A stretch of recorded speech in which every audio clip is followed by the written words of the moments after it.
go. This morning's project. This thing's less than 3 years old and I'm getting a F9 error. And the oven will not turn on, but the broiler will. So there's like a 95% chance it's the igniter. So this is what I get to do today. I wish we would stop buying shit from China, because I know it's probably got Chinese parts in this, if it's not made in China or Korea or Mexico or one of those places other than the United States. But anyways, let's see how fast I can get this igniter changed. First thing I need to do is get this door out of the way.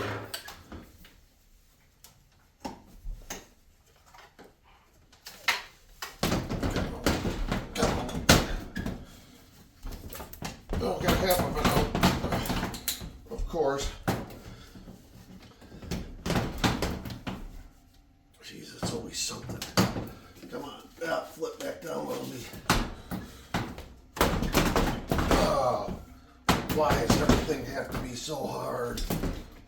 That one side came right out. There we go.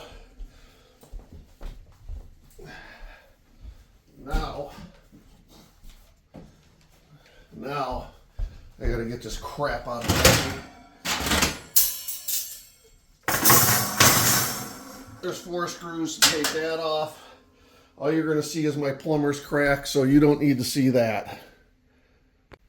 Actually, it was only 2 screws.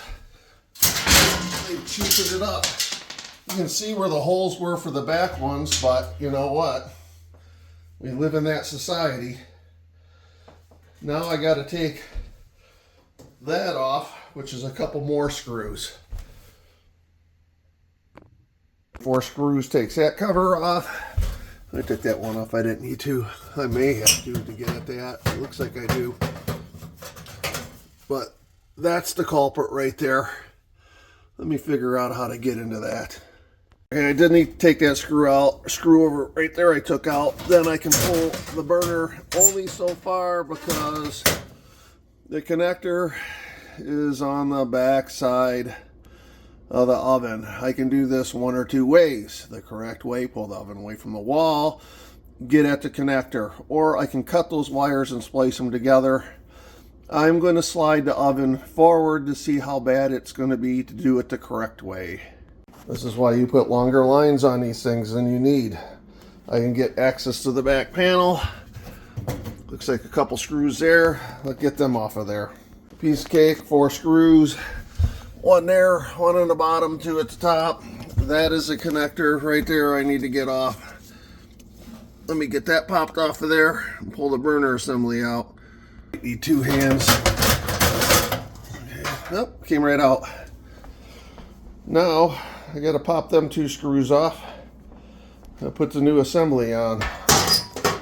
This is just straightforward crap here.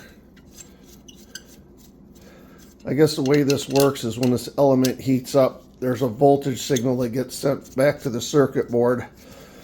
If it doesn't see the right voltage, it will not trigger the burner unit or the gas valve to ignite or send gas in there.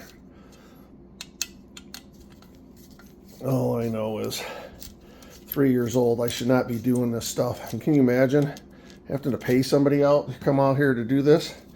This would be $300 all day long.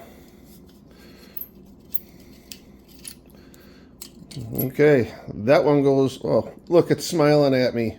It's going, look at you, sucker. Why do you buy Chinese garbage? Why?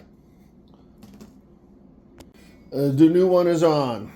This one ain't smiling at me.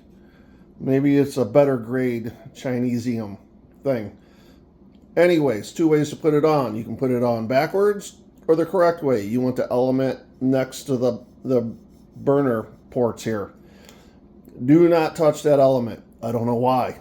And the paperwork says do not touch, so I'm not touching. Because I don't need to give it any more reasons to break down other than it's Chinese garbage. So now I'm going to go feed that wire through the back hole, slide that back onto the port there, and tighten this down.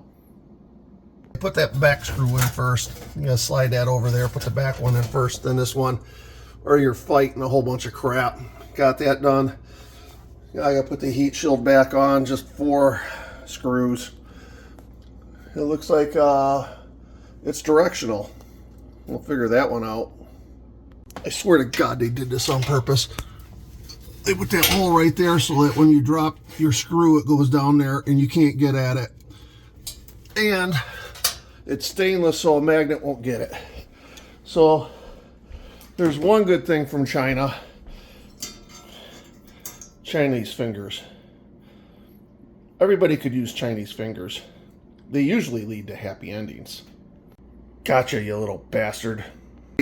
Got it on. I put the one that fell first in, finger tightened everything, and locked it down. I guess they're giving somebody guidance, even though clearly it looks like it can only go in one way. I guess you'd have to force it to go in the other way, but they had problems. They created a die. Okay, hook back up. This thing just tucks up into this slot, holds the connector in there. Put some of that insulation back in there to fill up that hole. Okay, and put the back cover back on. Okay, before I put this back together, I'm going to see if it works. I'm going to hold my finger on that. Makes it think that the door is shut. Yeah. And then turn the burner on. I need 2 hands. Okay, just turned it on. Should start to see a glow here shortly.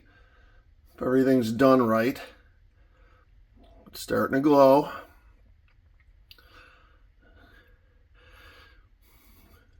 And the Chinesium mind that runs this thing is waiting for the voltage to come back, saying element is hot before it turns on the gas valve.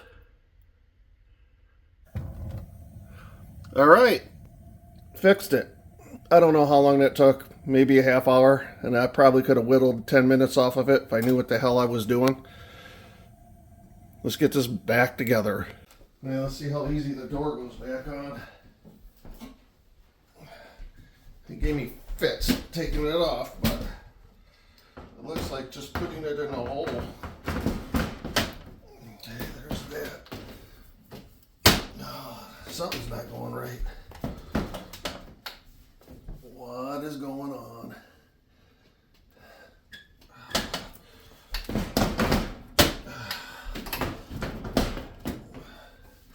Why is this not going in there? I'm sure all the repair techs are laughing their ass off right now. Go on. Okay, let me re-examine this. Okay, figured it out. Like most things in life, to undo what you did, do it in reverse order. So you saw that I flipped these up to get them out. If you leave them down, it hits, but you flip them back down, lock them in place. Wow, that was easy.